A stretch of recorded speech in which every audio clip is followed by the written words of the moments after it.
আল্লাহ রহমতের জান্নাত তাদের হাতে না, আল্লাহর রহমতের জান্নাত চলে আসে বিএনপির কাছে। আল্লাহ বলছেন, আমি যাকে চাই তাকে আমি আমার রহমতের মধ্যে প্রবেশ করাই।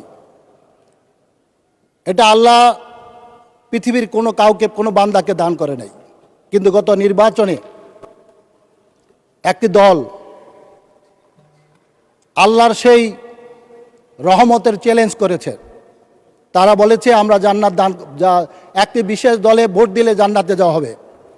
আল্লাহর রহমতের সাথে যারা চ্যালেঞ্জ করে তাদেরকে কি বলা হবে মাননীয় স্পিকার?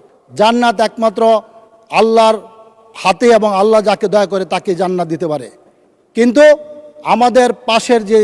আমাদের সামনে যে দল, তারা সেদিন বলেছিল বাংলাদেশের ধর্মপ্রধান মুসলমানকে বিভ্রান্ত করার জন্য তারা সেদিন জান্নাত নিয়ে বাড়িতে বাড়িতে ঘুরেছিল। কিন্তু আল্লাহ তাদের এই বিভ্রান্তকর বক্তব্যকে, বিভ্রান্তকর চাওয়াকে আল্লাহ রাব্বুল আলামিন তাদের বাস্তবায়ন করতে দেয় না।